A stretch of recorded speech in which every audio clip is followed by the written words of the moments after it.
갈릴리 겨자나무교회 교회 여러분 안녕하십니까? 오늘 거룩한 주일 이제 강림절 넷째 주일입니다. 이제 다음 주 성탄절을 앞두고 드리는 네 번째 예배가 되겠습니다. 여러분 많이 어려운 가운데서도 이렇게 영상으로 함께 예배에 참여해 주셔서 감사하고, 오늘 또 비록 흩어져 있지만 우리가 경건한 마음으로 마음을 모아서 다 함께 하나님께 예배하는 귀한 시간이 되었으면 좋겠습니다. 우리 이 시간 다 함께 묵도하심으로 강림절 넷째 주일 예배를 하나님께 드리겠습니다.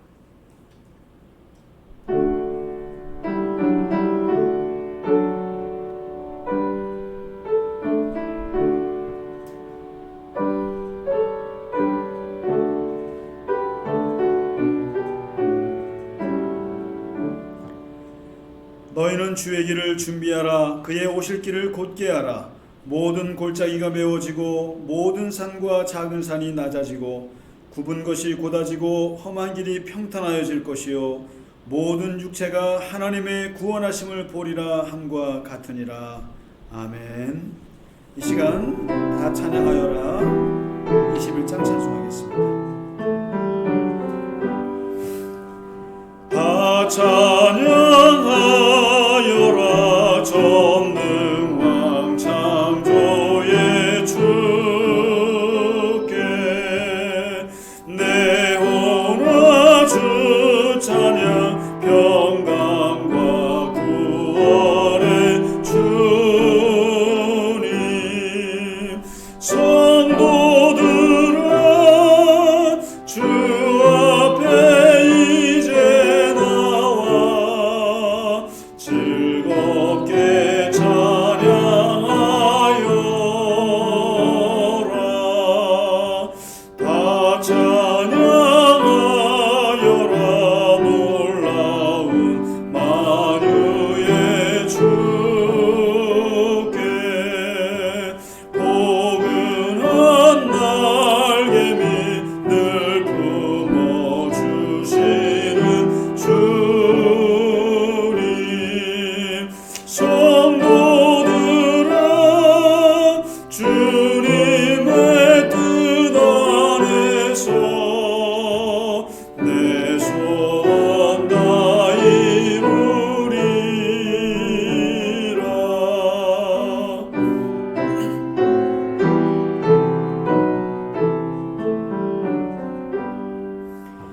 다 찬양하여라. 온 몸과 마음을 바쳐 이 세상 만물이 주 앞에 다 나와 찬양. 성도들아 기쁘게 소리 높여 영원히 찬양하여라.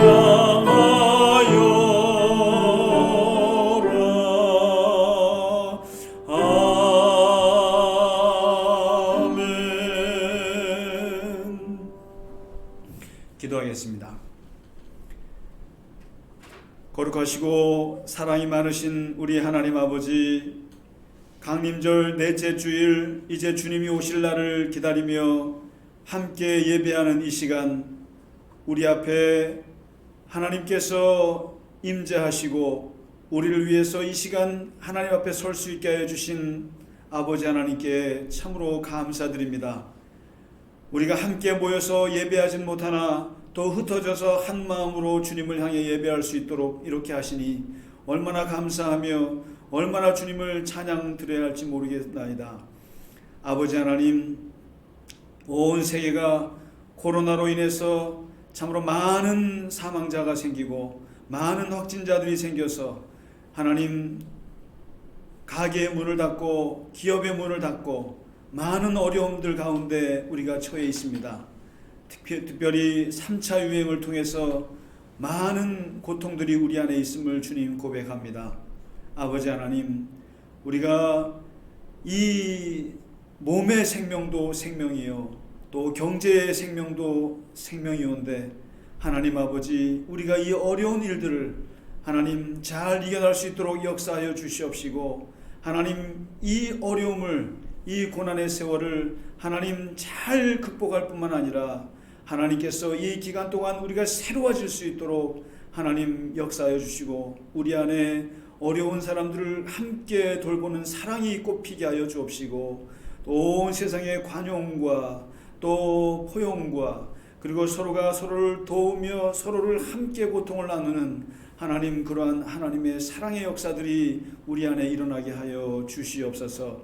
이 나라와 이 민족 온 세계를 주님 붙잡아 주시고 역사를 주관하시고 우주를 주관하시는 하나님 아버지께서 이 코로나의 전염으로부터 이기게 하실 뿐만 아니라 물러가게 하시고 또한 우리로 하여금 새로운 역사를 맞이할 수 있도록 하나님 역사하여 주시고 도와주시옵소서. 하나님 갈릴리 겨자나무 교회를 기억하여 주시고 하나님 우리 교우들 한 분 한 분을 주님께서 붙잡아 주시고 영육간에 강건하게 하여 주옵시며 하나님께서 그들이 어디에서 무엇을 하든지 하나님의 능력으로 붙잡아 주옵시고 하나님의 은총이 떠나지 않게 하여 주시옵소서. 이제 주님의 오심을 기다리며 생명의 주요 사랑의 주로 오신 주님을 기다리는 저희 대강절을 맞아서 주님의 오심을 간절히 기다리며 주님을 맞이할 수 있는 저희 심령이 되게 하여 주옵시고 하나님의 영으로 다시 거듭날 수 있는 저희 모두가 될 수 있도록 함께하여 주시옵소서. 이 시간 주 앞에 드리는 예배 위에 함께하여 주시고 우리의 심령을 받아주시고 말씀으로 함께하시고 찬양으로 주님 은혜 받으시며 은혜 베풀어 주시며 하나님께서 이 시간을 온전히 하나님의 영광 받으시는 귀한 예배의 시간이 되게 하여 주시옵소서. 주님께 감사와 영광을 돌리며 우리 주 예수 그리스도의 이름으로 기도하옵나이다. 아멘.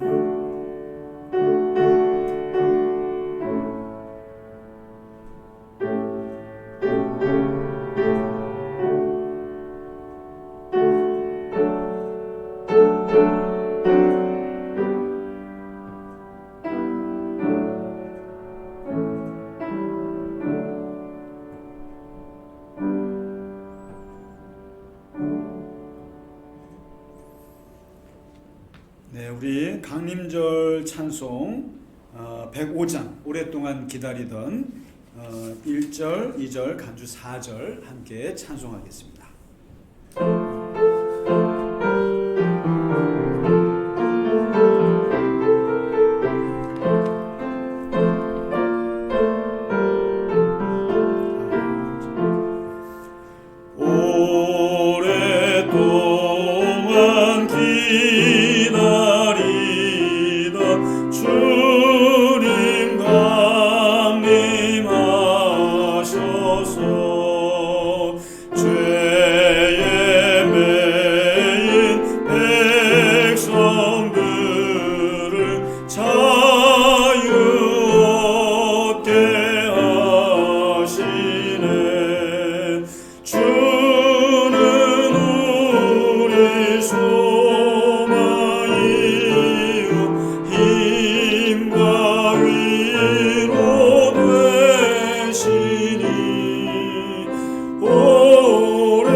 모든 백성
소식을 몇 가지만 알려드리겠습니다.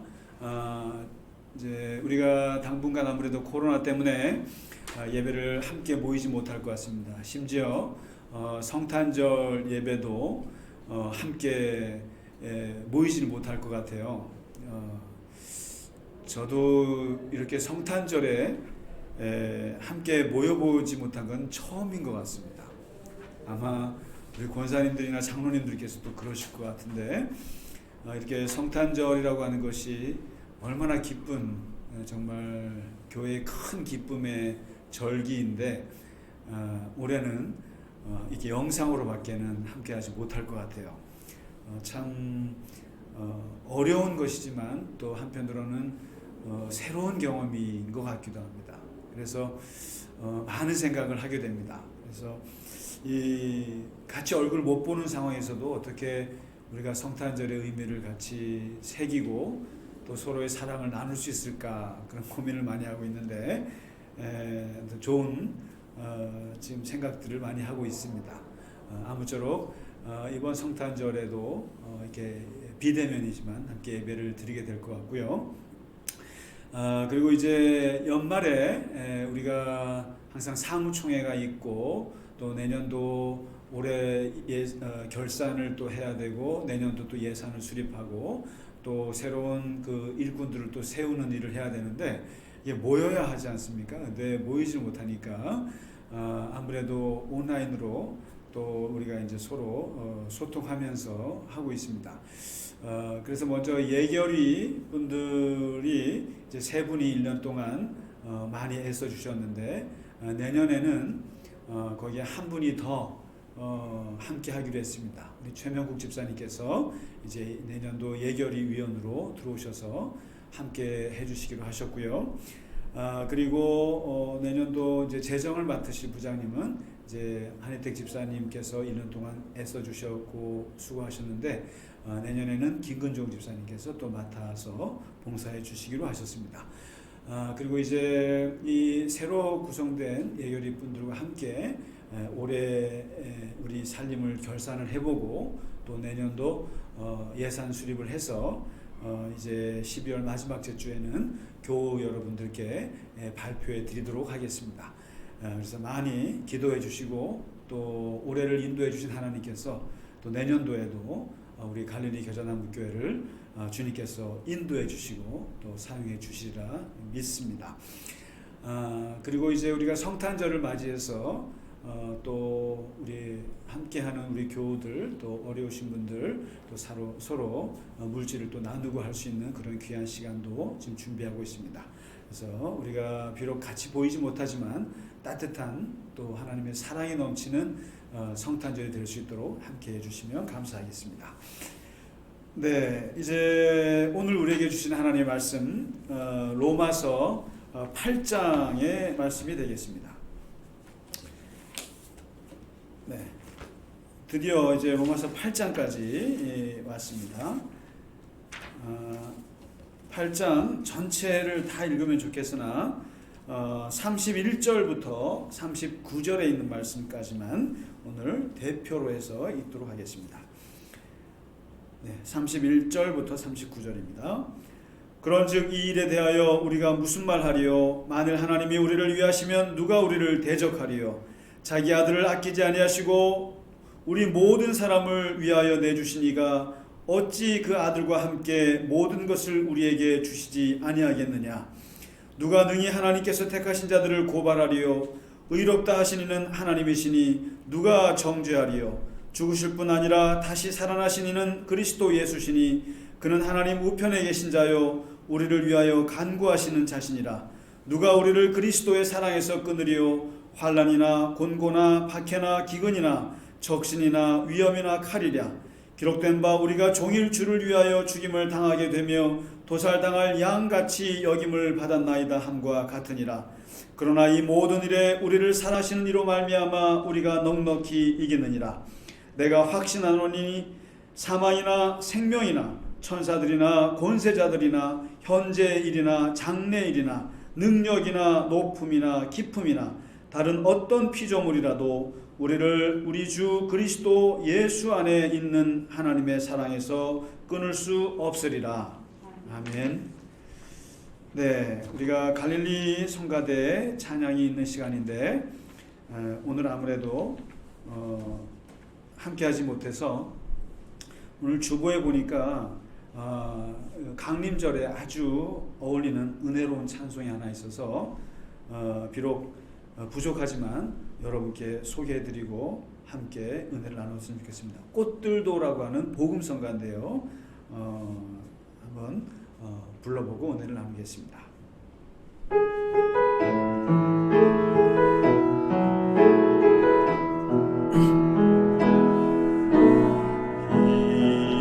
이곳에 생명샘 솟아나 눈물 골짝 지나갈 때에 모자라 열매 맺히고 웃음소리 넘쳐나리라. 꽃들도 구름도 바람도 넓은 바다도 찬양하라 찬양하라 예수를. 하늘을 울리며 노래해 나의 영혼아. 은혜의 주 은혜의 주 은혜의 주. 그날에 하늘이 열리고 모든 이가 보게 되리라. 마침내 꽃들이 피고 영광의 주가 오시리라. 꽃들도 구름도 바람도 넓은 바다도 찬양하라 찬양하라 예수를. 하늘을 울리며 노래해 나의 영혼아. 은혜의 주 은혜의 주 은혜의 주.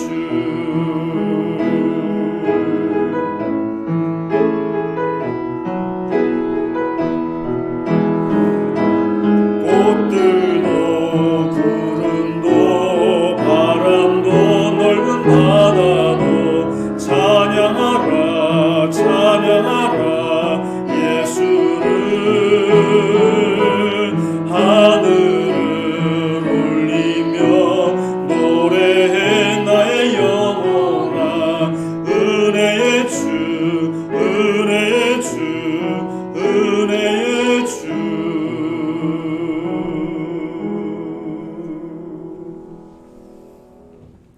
아멘. 네. 참 좋은 찬송 같지 않습니까? 네.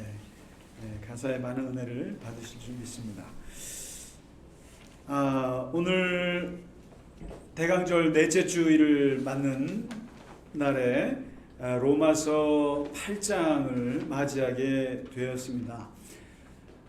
우리가 이 로마서 8장은 로마서의 가장 중요한 장이기도 하거니와 심지어 그 중요성이 이런 말까지 있습니다.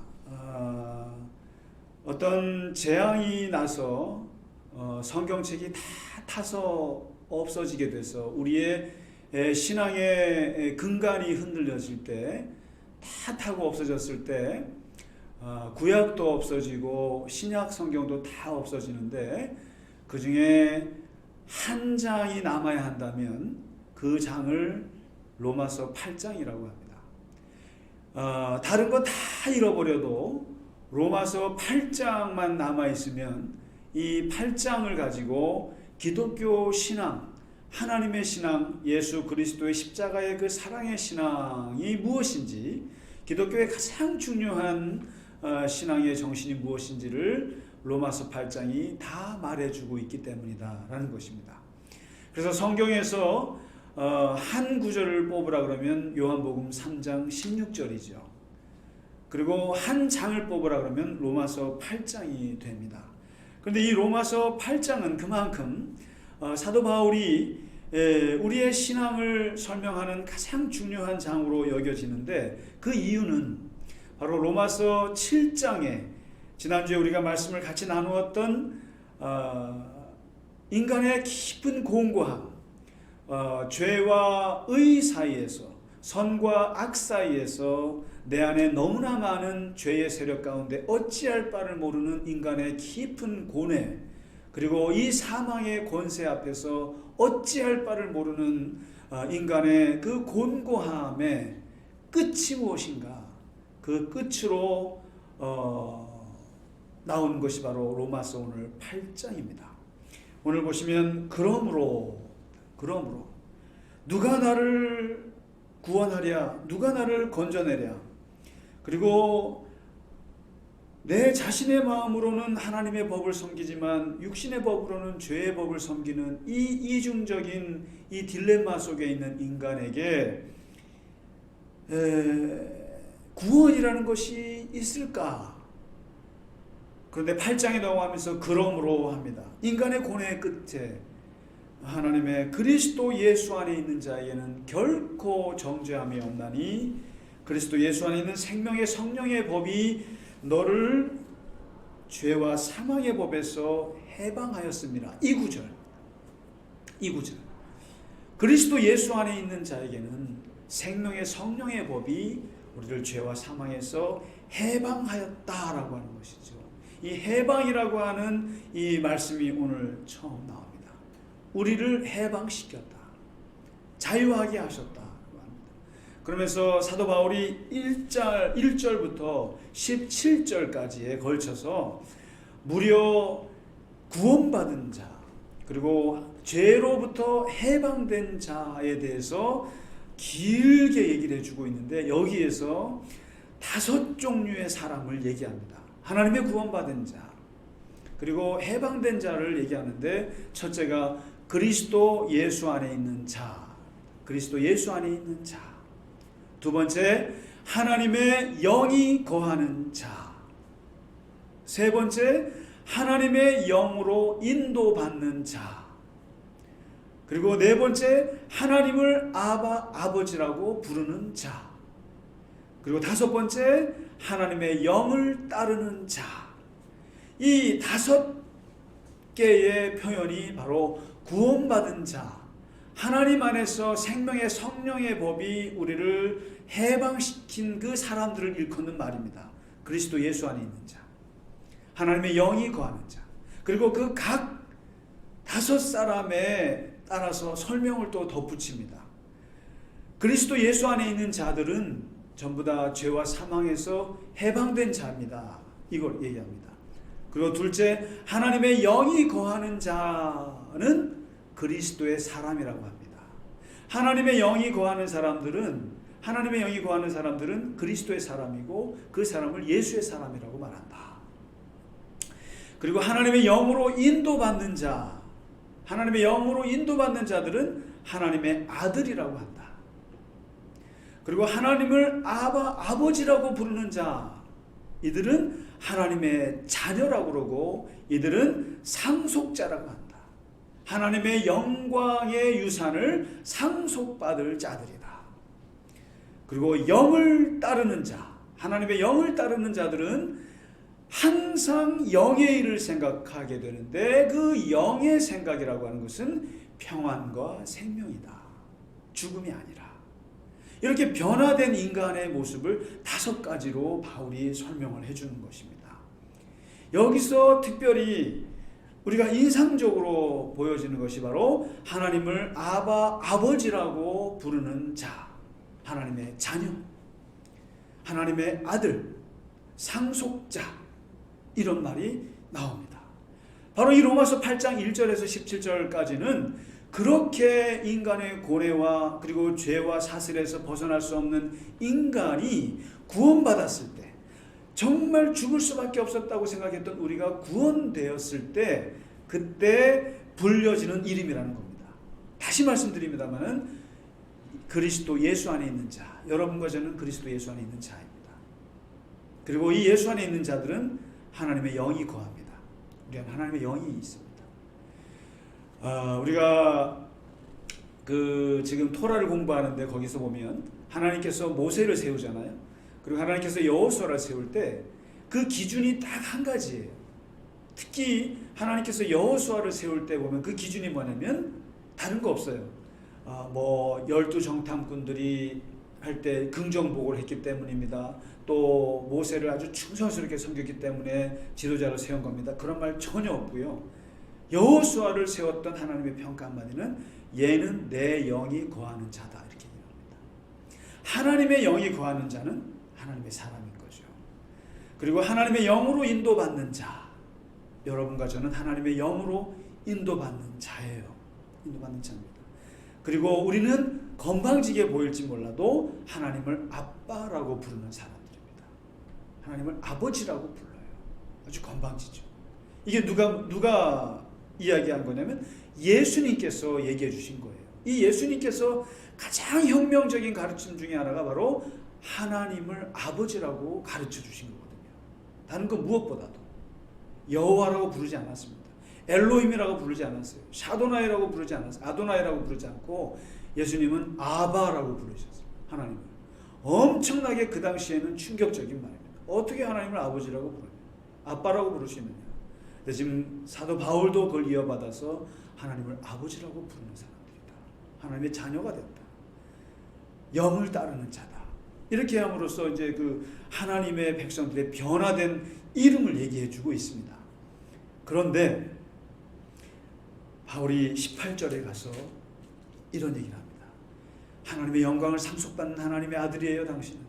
하나님의 그 영광의 은혜를 우리가 다 이어받을 정말 영광스러운 자녀들인데, 이 영광과 함께 하나가 덤으로 딸려 들어오는 게 있어요. 같이 따라 들어오는 게 있는데 그게 뭐냐면 그게 고난이라는 거예요. 이렇게 얘기를 합니다. 고난. 영광과 함께 고난도 같이 온다는 거예요. 고난이.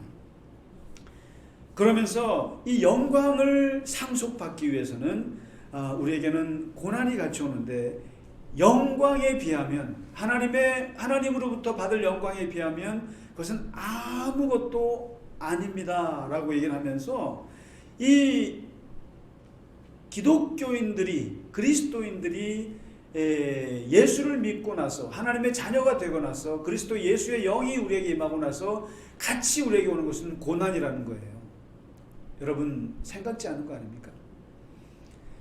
만일 우리가 예수를 믿고 영생 복락을 누리고 복을 생각했다면 이것은 굉장히 충격적인 말이에요. 지금 얼마나 좋은 얘기를 많이 했어요, 바울이. 하나님의 영광을 상속받을 자들이라고 얘기를 딱 해놓고 거기에 고난이 좀 들어가, 이렇게 얘기하는 거죠. 고난이 들어가는데 이 고난은 뒷부분에 보면은 속된 말로 장난이 아닌 고난들인 거예요. 엄청난 고난들이 들어올 거라는 거예요. 여러분, 제가 정말 CTS에서 한번 봤는데 이어령 교수님이 계시죠. 정말 어떻게 보면 오늘날 한국의 바울 같은 분이죠. 지성인이죠. 근데 그분이 정말 딸의 죽음으로 인해서 그 예수를 믿게 되고, 그리고 지금 이제 암에 또 투병 생활하시면서 어떻게 보면 이제 죽음을 기다리시는 그런 분이시죠. 그 와중에 또 그분이 계속 신앙의 간증도 하시고 하시는데, 최근에 하시는 간증을 제가 봤어요. 얼굴이 많이 부으셨더만요. 그런데 그분이 그런 얘기를 하세요. 내가 예수를 믿게 되었는데, 내가 예수 믿고 나서 딸이 죽었고 외손자가 죽었고, 그리고 나 자신도 암에 걸렸고 이제 죽을 날을 기다리고 있는데, 어떻게 예수 믿고 나서 잘된 게 하나도 없다라는 거예요. 하나도 잘된 게 없고 시련과 고통과 아픔들밖에 없었는데, 그러면 내가 뭐하러 예수를 믿느냐라는 거예요. 그런데 이어령 교수님 말씀이 이것이 기독교라는 거예요. 이것이 기독교의 본질이라는 거예요. 그러면서 남극에 있는 펭귄들을 얘기를 해주시는데 제가 아주 기가 막힌 쇼크를 받았어요. 그분 펭귄들은 날씨가 추워지면 추워질수록 어디로 가냐면 더 추운 남극으로 간다는 거예요. 더 추운 남극, 그리고 정말 영하 40도 50도 어마어마한 추위 속으로 오히려 더 기어 들어간다는 거예요. 펭귄들은. 다른 동물들은 다 더위를 찾아서 가는데, 그러면은 그 추운 남극으로 가는 이유가 무엇인가? 일부러 왜 더 추위로 가느냐? 그곳에 가면 천적이 없다는 거예요. 천적이 없고 그곳에서 오히려 추위를 견뎌낸 그 펭귄들의 삶이 오히려 더 보장이 된다는 거죠. 바로 이것이 이 기독교 고난의 역설이라는 거예요. 오히려 우리는 십자가와 그 고난이라는 것이 우리에게 오는데 그것을 더 이겨나간다고 하는 거예요. 그러면서 말하기를 이 고난이라고 하는 것, 영광을 얻기 위해서 우리에게 주어진 고난이라는 것을 놓고 우리가 어떻게 이겨나가는가, 여기에 하나님께서 몇 가지 도움을 주신다라는 거예요.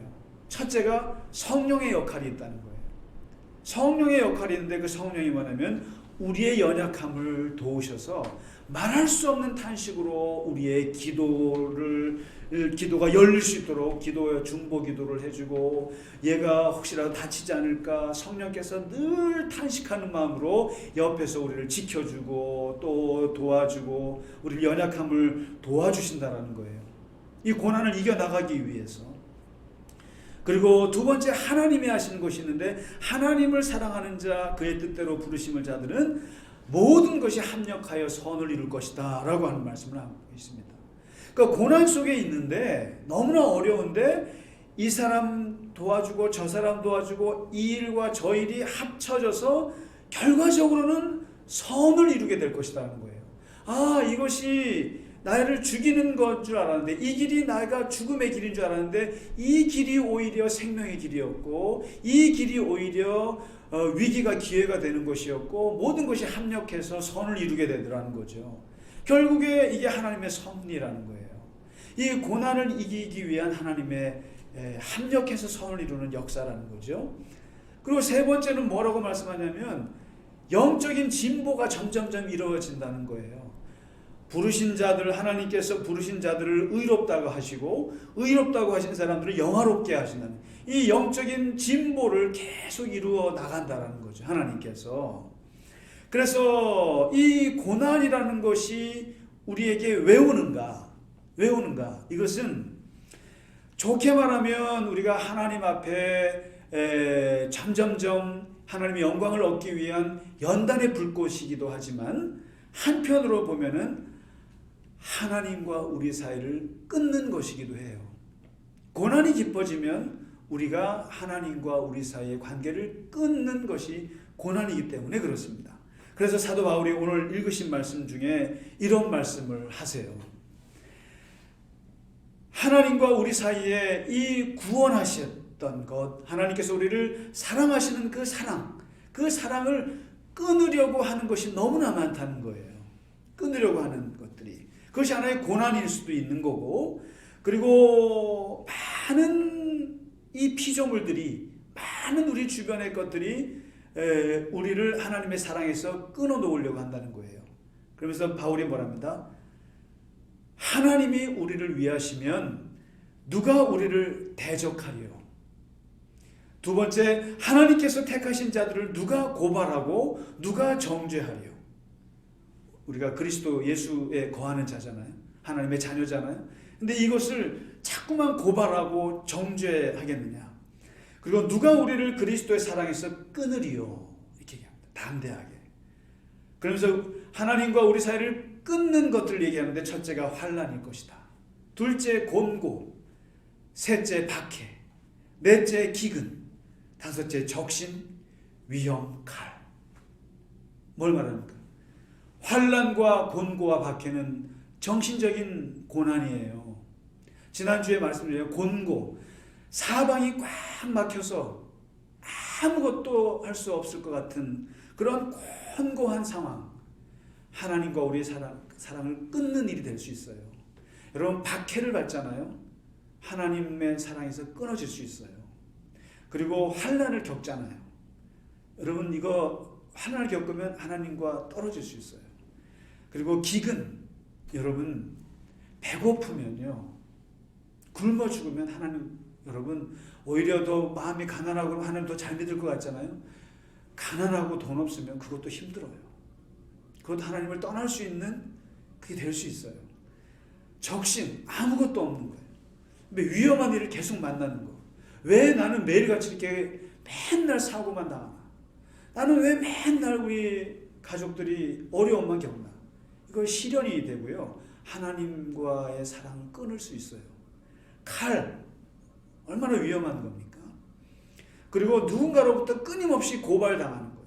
그리고 정죄당하는 거예요. 너가 하나님의 자녀야? 너 같은 사람이 하나님의 자녀야? 끊임없이 비난당해 보세요. 여러분, 댓글로 비난을 당해도 자살을 하는 세상이에요. 만나지도 않았는데도 글 몇 자로 사람이 죽는 세상이에요. 끊임없이 우리를 고발하고 정죄하고 또 여러분을 대적하고 그랬을 때 우리는 하나님의 사랑에서 끊어질 수가 있다, 이 말이에요. 얼마든지 끊어질 수 있어요. 근데 사도 바울이 오늘 얘기합니다. 아무리 그런 환난과 곤고와 박해가 있어도 하나님께서 우리를 위하시면, 또 하나님께서 택하신 자들, 그리고 자기 아들을 내주신 그 하나님께서 우리를 내치시겠느냐. 이 하나님의 사랑, 우리를 사랑하신 하나님으로 말미암아 우리는 넉넉히 이길 수 있노라 하면서 바울이 강력하게 얘기하고 있는 거예요. 그러면서 예수 안에 있는 하나님의 사랑에서 누가 우리를 끊을 수 있으리요 하면서 사랑이라는 말을 4차례 걸쳐서 합니다. 4차례 걸쳐서. 여러분, 이 로마서 8장에 있는 말씀은 크게 2가지인 거예요. 생각지 않은 우리를 구원하셨다라는 거예요. 어떻게 우리가 구원받을 수 있겠어요? 그리고 이 구원받은 것은 하나님의 사랑이라는 거예요. 하나님의 사랑. 그리고 그 사랑은 가벼운 사랑이 아니라는 거예요. 그 누구도 지금 그 하나님의 사랑에서 끊을 수 있는 것들을 한 10몇 가지를 얘기합니다. 20가지 얘기합니다. 환난, 공고, 박해, 사망, 생명, 천사, 권세자, 현재, 능력, 높음, 깊음, 온갖 피조물을 다 얘기합니다. 하나님과 우리 사이를 끊을 수 있을 만한 것들을 다 얘기합니다. 그 많은 끊을 수 있는 것들이 아무리 많이 있어도 강력해도 하나님은 자기 아들을 내주셨기 때문에 그 사랑을 끊지 못한다는 거죠. 여러분, 12월 17일 얼마 전의 일인데 수원지법 형사 12부라는 곳에서 있었던 정말 아름답고 정말 눈물 나는 이야기를 제가 접하면서 구원이라는 것이 이런 것이겠구나 그걸 느꼈습니다. 윤성녀라는 분이 계세요. 성녀, 이름이 참 여자 이름 같은데 여러분 잘 아실 겁니다. 화성 연쇄 살인 사건. 이제는 그래서 화성 사람들이 그 집값이 많이 떨어져서 아주 고통을 많이 받았잖아요. 9차례에 걸쳐서 연쇄 살인 사건이 화성에서 있었잖아요. 그 범인을 잡지 못했는데 어쩌다 거기서 한 건이 걸려가지고 잡아넣었는데 연쇄범인지 모르고 잡아넣었는데 그 사람이 나중에 그 모든 9차례 연쇄 살인 사건의 진범이 되죠. 이춘재. 그래서 지금 이춘재 연쇄 살인 사건이라고 이제 공식적으로 부르는데 그 8번째 살해 사건에서 이제 이게 범인을 잡지 못하니까 경찰들이 막 직위 해제되고 난리가 났잖아요.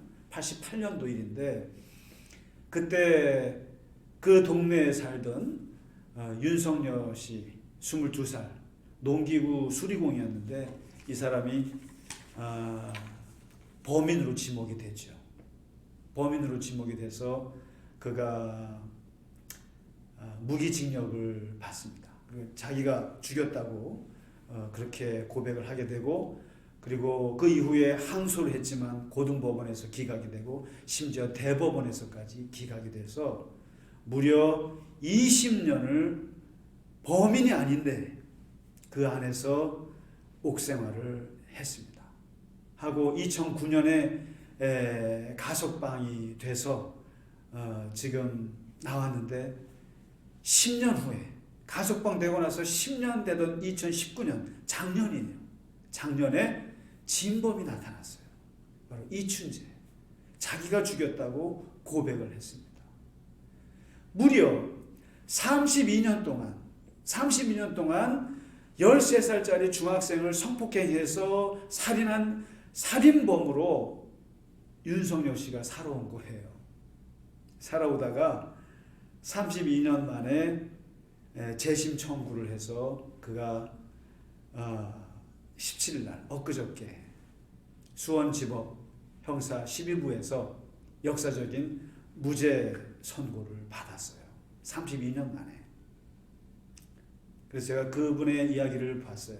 하는데 3살 때 소아마비였고, 그리고 어머니가 교통사고로 일찍 돌아가시고, 그리고 아버지는 그 교통사고 보상금으로 노름하다가 도망가 떠나고 고아로 자랐던 분이죠.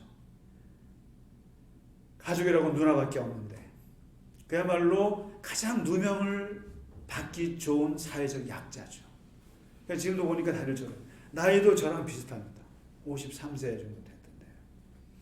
근데 이분이 그 경찰의 엄청난 고문과 3일 동안 잠을 못 자고 하니까, 그러면서 결국은 내가 했다고 고백하면서 그 무기징역을 살아왔는데, 그분이 20년을 옥살이를 하고, 그리고 32년 동안 살인범이라고 하는 그 누명을 쓰면서 살면서 그에게는 아무런 희망이 없었던 거예요. 그리고 나 같은 사람이 이 누명을 벗을 길이 없는 거예요. 돈이 있어요? 빽이 있어요? 아무도 자기를 변호해 줄 사람이 없는 상황에서 그가 32년을 살고 앞으로도 그렇게 살아야 될, 정말 죽을 수밖에 없는, 죄를 짓지 않았는데도 그 죄의 세력에 눌려서 그를 고발하고 그를 집어넣었던 경찰, 그를 기소했던 검찰, 그리고 그를 무기징역이라고 살인범이라고 선고했던 대법원까지 어떻게 보면 32년 동안 이 국가 권력기관으로부터 그는 그런 죄인이라고 하는 낙인을 받고 살아왔고, 이것을 헤어날 방법이 없었던 거예요. 그야말로 죽을 수밖에 없고 아무런 소망이 없는 그가 결국 이춘재라고 하는 이 진범이 나타나기 전까지는, 그리고 진짜 진범이 찾아지기 전까지는 그는 자기 자신을 구원할 방법은 아무것도 없었던 거예요. 만일에 이춘재라는 사람이, 그 사람이 만일에 그 DNA가 나오지 않았으면 여러분, 윤석열이라고 하는 사람은 평생 살인자의 죄인으로 낙인 찍혀서 살아갔을 거예요. 그런데 죽을 수밖에 없는 그가 이렇게 이제 재심 청구를 해서 무죄가 선고돼서, 정말 저는 너무너무 그걸 다 봤어요. 보니까 먼저 검사가 사과를 합니다. 여러분, 우리나라 검찰이 사과를 안 하는 조직이에요. 그런데 20년 동안 옥살이를 하게 된 것, 검찰이 사과를 했어요. 그 다음에 판사가 사죄를 했어요. 그 다음에 경찰이 사죄를 했어요. 그리고 그 사죄 앞에 윤석열 씨가 그 당시 자기를 고문했던 그 경찰관들을 용서한다고 말하면서 뭐라고 한지 아세요? 성경에도 100번이고 1000번이고 모든 잘못을 용서라고 합니다. 나도 그들을 용서합니다. 이분이 크리스찬이에요. 천주교 신자예요. 여러분, 이분이, 그러니까 우리가 이 구원이라고 하는 것은 생각지 않은 거예요. 여러분이나 저나 정말 이 죽을 수밖에 없는 우리를 구원했다라고 하는 것은 이 윤석열 씨의 이야기를 조금만 보면 느껴질 수 있는 거예요. 이거는 해답이 없는 거예요. 이 사람은 정말 죽을 수밖에 없는 거예요. 그런데 빛이 온 거예요. 하나님의 빛이 비춘 거예요. 우리가 구원받았다고 하는 것, 하나님의 자녀가 되고 그리스도 예수 안에 있게 되고 하나님의 영이 거했다고 하는 것은 일방적으로 주어진 거예요. 그가 얼마나 애썼겠어요. 항소도 하고 또 항소도 하고 얼마나 애를 썼겠어요. 아무것도 안 됐어요. 그러나 32년이 지난 후 어느 날 범인이 나타나고 그에게 그 무죄라고 하는 선고가 떨어지기까지, 이건 하나님의 은혜예요. 하나님의 은혜, 천적인 하나님의 은혜이기 때문에 만일 이 윤석열 씨가 내가 열심히 해서 내가 이렇게 무죄 선고 받았어 이랬을까요? 아니죠. 제가 그분의 인터뷰를 다 들어봤어요. 들어보니까 참, 그런데 그 하나님의 은혜 안에 이분으로 하여금 생명을 유지했던 딱 두 사람이 있다는 걸 봤어요. 그 사람이 누구냐면 바로 박준덕 교도관입니다. 이 박준덕 교도관이라는 분이 유일하게 이 사람의 윤석열 씨를 믿어준 유일한 사람이었다는 거예요. 나중에 TV를 보니까 이분이 그래요. 나는 이 박정덕 이 형님 없었으면 나는 아마 못 살았을 거다. 이분이 뭐라고 하냐면 나는 너가 무죄라는 걸 믿는다라는 거예요. 근데 이 박정덕 교도관이 뭐라는 줄 아세요? 이분이 많은 죄수들이 들어오는데 이 윤석열 씨는 처음부터 계속 나는 죄가 없다고 억울하다는 말을 20년 내내 했대요. 20년 내내. 이거는 진짜 자기가 무죄한 거를 나타낸다는 거예요. 그래서 딱 이 교도관은 알았대. 이 사람은 죄가 없다는 걸. 그때부터 힘내라고. 그리고 내가 너를 믿는다고. 그래서 유일하게 그를 믿어준 그 사람 때문에 이 윤석열 씨는 죽지 않고 살아났다는 거죠. 그리고 그를 재심을 도와줬던 박준영 변호사, 유명한 분이죠. 이 두 분이 아니었으면 살아날 수가 없었다라는 거예요. 어찌 보면 하나님의 은혜라고 하는 것은 이렇게 비춰지는 것이죠. 그리고 이 하나님의 이 사랑, 이 윤석열 씨 많은 사람들이 그래요. 뭐 보상금이 얼마니 뭐 관심들이 많습니다. 관심들이 많고 한데 이분 얘기는 앞으로 어떻게 할 겁니까? 라고 물어보니까 이 윤석열 씨 말하기를 나는 앞으로 어떻게 살아야 될지 모르겠습니다. 내가 생각해 본 적이 없습니다. 그렇죠. 어떻게 그가 인생을 살았겠어요? 미래가 있었겠어요? 이제 하나님의 사랑이 그에게 비춰지면서 이분이 이제 수녀님이 이분을 도와주셨더라고요. 수녀님이 도와줘서 수녀님이 취직을 시켜주고 그리고 암에 걸린 누님을 위해서 열심히 돈을 벌고 소아마비인데 다리를 저으시더라고요. 근데 얼굴이 환해요. 바로 이게 구원인 거예요. 이런 것이 구원이고 이러한 것이 바로 하나님의 사랑이에요. 사랑이죠. 그리고 이 하나님의 사랑, 어떻게 보면 저는 이분을 향하신 하나님의 사랑, 그 사랑을 누가 끊을 수 있을까? 어떻게 보면 경찰이 끊으려고 그랬었죠. 검찰이 끊었죠. 사법부에서 끊으려고 그랬죠. 어떻게 보면 그 사람은 완전히 생배당해서 죽을 수밖에 없었던 분인데 결국에는 그 하나님의 사랑, 지금 바울이 말하잖아요. 얼마나 많은 것들이 우리를 하나님의 사랑에서 끊으려고 하는데요. 그러나 그 아들을 내어주신 하나님의 사랑이라는 거죠. 그 사랑은 그걸 절대로 끊을 수 없노라. 끊을 수 없노라. 오늘 로마서 8장에 있는 이 말씀 통해서 우리가 다른 건 몰라도 하나님의 사랑은 끊을 수가 없겠구나. 끊어지지 않겠구나. 이것을 우리 마음속에 가졌으면 좋겠습니다. 아무리 대단한 것도 하나님의 그 사랑은 끊어지지 않겠구나.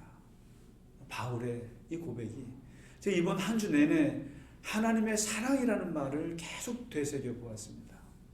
정말 어려운 가운데 있고 내 자신이 번뇌 속에 있고 고뇌 가운데 있고 항상 어려움 속에 있어도 하나님의 사랑을 계속 되뇌어 봤어요.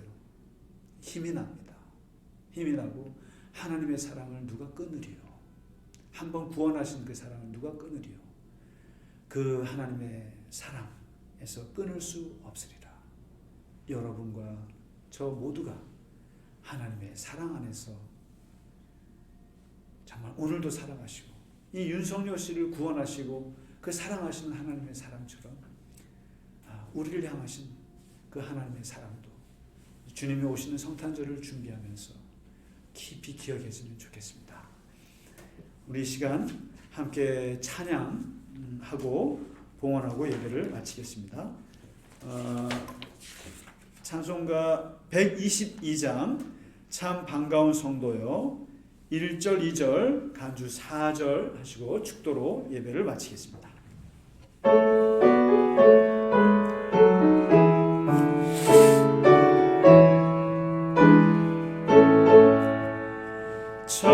반가운 성도여 다 이리 와서 베들레헴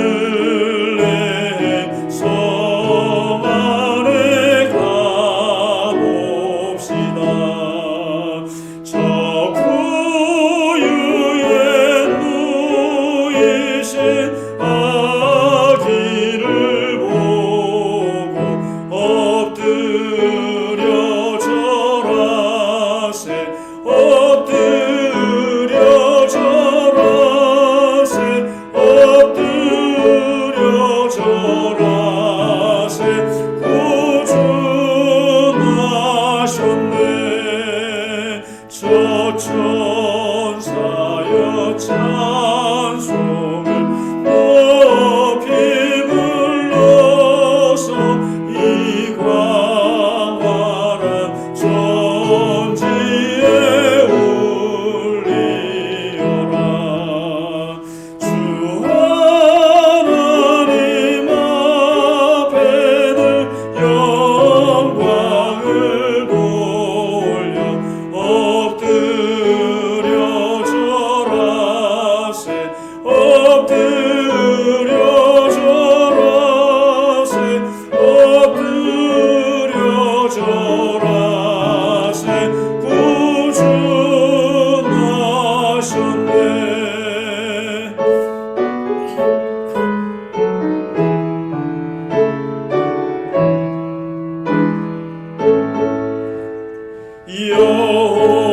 여호와의 말씀이 육신을 입어 날 구원할 구주가 되셨도다.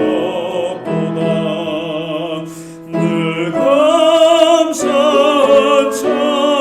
찬송을 주 앞에 드려 엎드려 절하세 엎드려 절하세 엎드려 절하세 구주 나셨네.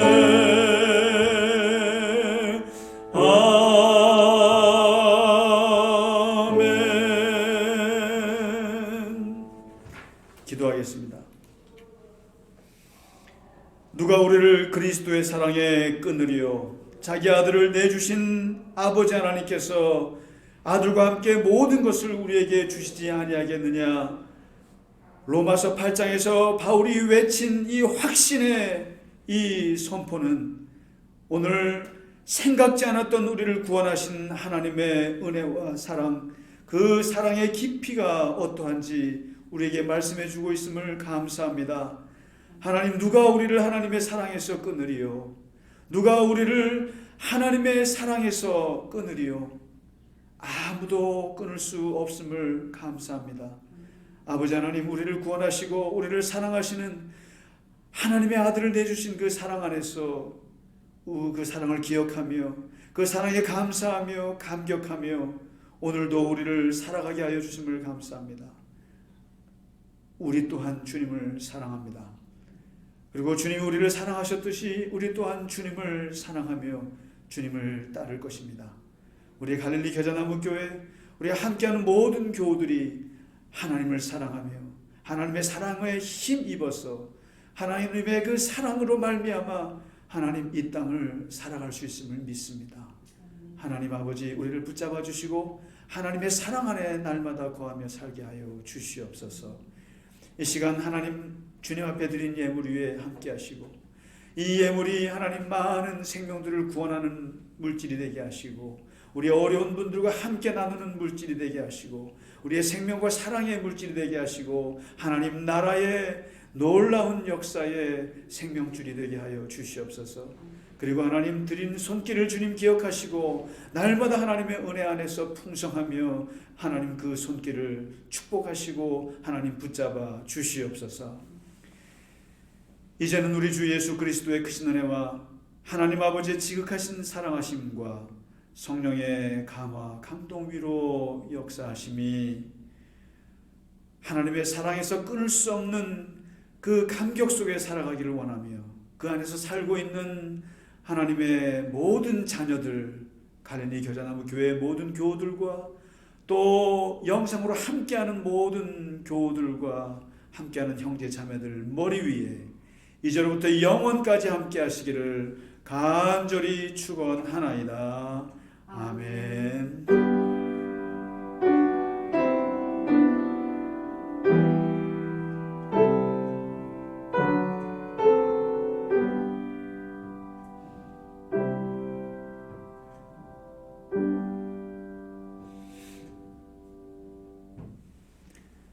네, 예배를 마칩니다.